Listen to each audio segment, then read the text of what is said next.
bitewe n'ukuntu uteye, ndavuga wenda ukuntu ukunda gushyenga, hari ukuntu uganira n'umuntu ukazanamo ibintu byo gushyenga ugasanga uramukomerekeje kandi nyamara wowe utari ubigambiriye. Wenda urugero nk'inshuti yawe, inshuti y'ubuzima bwawe, inshuti muganira, inshuti yakubwiye amabanga ye, noneho mwaganira, mwaba muri mu bantu murimo muganira, ukazana ibintu byo gushyenga ariko nyamara ubikomoje ku byo yakuganirije. Icyo gihe uramubabaza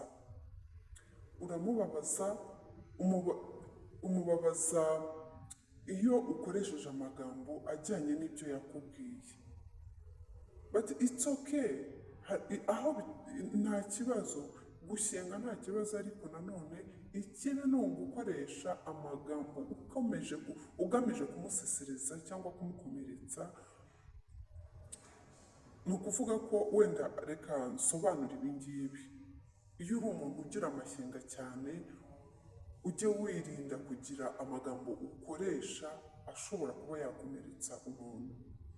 Urugero, ndi inshuti yawe wenda nawe twaraganiriye nkubwira ubuzima bwanjye, aho biba bibi cyane ni ugukoresha ya magambo yakubwiye akuganiriza ku buzima bwe, noneho kuyakoresha ushaka kumusesereza kugira ngo umushyire hasi, umukomeretse.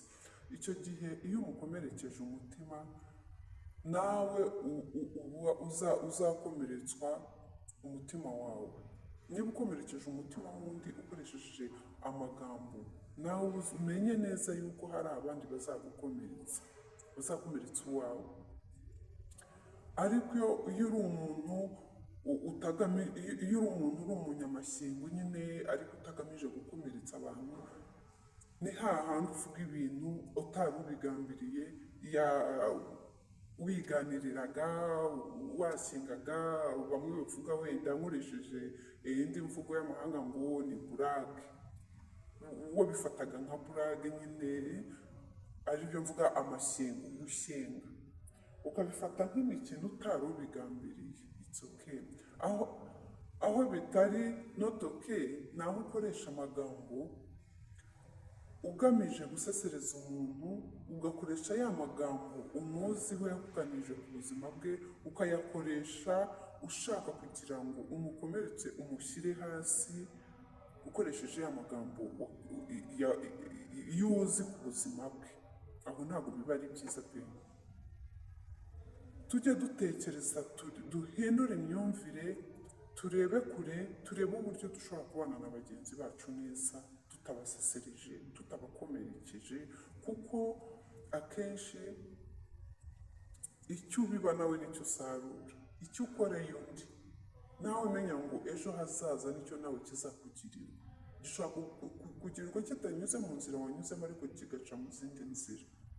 Niyo mpamvu rero tugomba kugira uko twitwara muri bagenzi bacu, kugira ngo twirinde kuba twabasesereza cyangwa se twabakomeretsa, tugashaka uburyo tubanamo nabo. Niba uri umuntu ugira burage, ibi ngibi ndabigeranya na bya bindi bavuga ngo hari umuntu usanga yitwara neza nk'ibyo dusanga muri Bibiliya, ugasanga uko Bibiliya iteye rwose, ugasanga umuntu neza aritwara nk'ibintu tubonamo nk'imyitwarire yo muri Bibiliya, kandi nyamara adasenga.